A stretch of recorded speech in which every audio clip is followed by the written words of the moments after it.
Nu sunt practician ca psiholog, adică am terminat psihologie, dar practic lucrez în cercetare în neuroștiințe. Cât de mult ne controlează creierul pe noi sau noi pe el? Noi suntem creierul nostru. Da? Și cu corpul și cu capul. Poate spune ciudat asta sau așa spune prostie, nu e prostie. Rolul fundamental al creierului este să controleze corpul. Restul sunt funcții care au apărut ulterior, așa, evolutiv, la om mai mult decât la alte specii. Dar el, în timp ce noi ne gândim sau ne amintim sau luăm decizii sau vedem lumea din jur, în același timp controlează toate funcțiile corpului. Se adaptează la ce vede, ce aude, ce miroase? Se adaptează, dar oricum el le construiește, încearcă să le ghicească în primul rând. Și după aia face un tablou. E o mașinărie, nu, el tot timpul face tablouri anticipativ. Practic, noi nu vedem prezentul niciodată. Noi vedem o combinație între chestii care s-au întâmplat și chestii care urmează ca să se întâmple. Și le anticipează el. Da, el ne proiectează un filmuleț tot timpul pe care îl selectează probabilistic din tot ce deține el, ca fiind cea mai probabilă continuare. Deci noi trăim următoarele 15 secunde ce a proiectat creierul nostru că o să întâmple. Și el permanent testează predicțiile pe care le face. Vede, se potrivește sau nu se potrivește. Dacă se potrivește, merge mai departe pe firul ăla. Dacă nu se potrivește... Și noi ce facem dacă vedem că am intrat într-un film, nu e așa cum ne-a spus creierul nostru?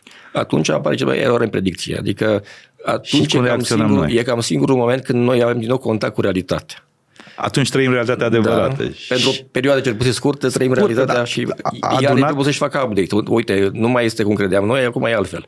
Numai că nu la toți merge update-ul ăsta cum trebuie. Dar nu e genul de update pe care îl face artificial intelligence. Nu neapărat, dar probabil că va ajunge și la chestia asta, pentru că ce face acum AI-ul actual în ultimii, 5-7 ani, copiază în mare măsură creierul. Nu mai e ca pe vremuri. Vechiul AI era foarte rupt de dumneavoastră spuneați că AI-ul încă nu știe să mintă. Eu am văzut că știe să mintă. Am învățat să mintă. Am învățat să și mintă, dar cam tot ce știm noi să facem din punct de vedere verbal, poate să facă și AI-ul.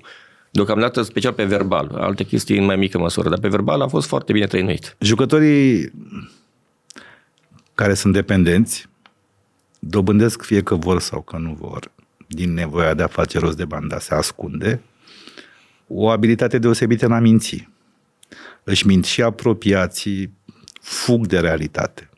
Dumneavoastră, știu că a afirmat în interviu că copiii care învață să mintă de mici se adaptează mult mai ușor în societate.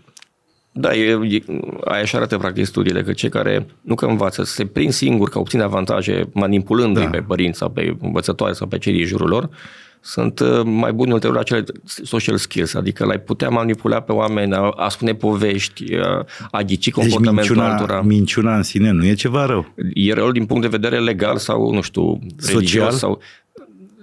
E complicat cu socialul, pentru că eu mereu sunt întrebat din punct de vedere biologic și în biologie nu există corect și greșit sau bine și rău. Funcționează sau nu funcționează. Cât timp funcționează, merge mai departe. Adică e doar alb și negru, nu este și gri? E în mare parte gri, dar este pe cât de bine funcționează.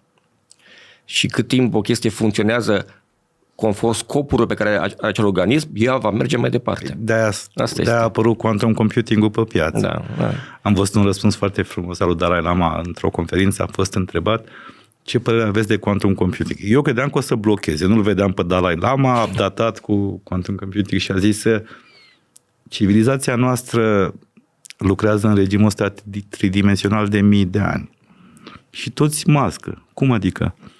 Păi da, nu există doar 0 și 1, există și 0-1 în sensul că la noi nu există doar lucruri albe și negre, există și gri.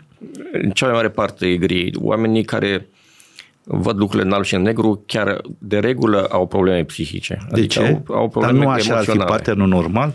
Nu, așa e pattern-ul digital, la device-uri digitale. Creierul uman nu e în alb și în negru. El nu lucrează bidimensional. Lucrează probabilistic, cu mari probabilități.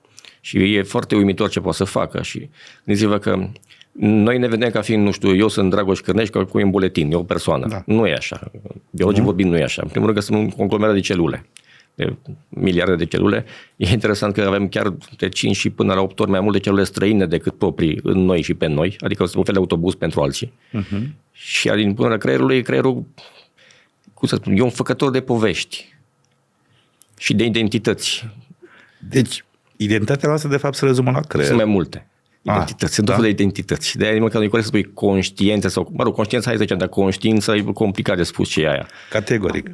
Tu ești mai multe entități în tine și se activează varianta care îi se pare creierului că e cea mai adaptată pe contextul ăla. Și unde e sufletul în toată ecuația asta? Asta nu se poate măsura la ora actuală. Dar există? cât timp nu se poate măsura, nu poți spune nici că există, nici că nu există. În știință așa E este. ca Dumnezeu. Exact. De-aia nu e corect să spui că un om de știință este ateu, pentru că un om de știință nu are voie să fie ateu. Da? Nu. Cât timp în știință un fenomen nu se poate măsura cu ce există la ora actuală, se suspendă judecata. Poate va fi în viitor Poate la asta să măsurabil. devină, da. Până nu există chestia asta, nu poți spune nici că există, nici că nu există. Se suspendă. Dumneavoastră sunteți credincios? Nu am voie să fiu credincios conform științei. Nu. Din punct de vedere uman. Nu. Ați fost educat probabil într-o familie credincioasă. Nu. Nu? Nu. Credeți în Dumnezeu? Nu sub forma care E vehiculată. e vehiculată, da. Dar în ceva mai mare decât noi? Creierul uman, în general, tinde să explice, așa e construit, să explice tot ce e în jur. Încearcă, Că da. pe bază ce e greșit ca și explicat, încearcă să prezică și să controleze lumea din Și jur. când nu reușește să găsească Și explicații? încearcă să explice folosind modelele care se par celor probabile din jur. Dar trebuie să-ți faci un update privind ce modele sunt probabile în secolul 21, comparativ cu acum 2000 de ani. Adică noi nu avem niciunul dintre noi o tușă personală în afara creierului? Tot ce noi simțim că sunt eu, e o construcție a creierului. Noi nu existăm la naștere ca și chestie conștientă. Se construiește gradual în mulți ani de zile și ajunge la un moment dat în adolescență, pubertate, că eu sunt Dragoș Cârneci. Și am o istorie de viață și niște atitudini, niște preferințe și așa mai departe. Dar e o construcție. Și cât de importantă e școala în construcția asta? E foarte importantă ca și restul de alminteri. E informație. Dar e un dezavantaj pentru unul care nu are școală, nu înțelege ce se întâmplă. Numai dacă în mediul în care el trăiește e nevoie de ce învață la școală. Dacă dai teste de inteligență bazate pe școală la europeni și americani, scorează într-un fel. Același test, dacă îl dai în coasă de filde și la ea din junglă, sunt handicapați mental.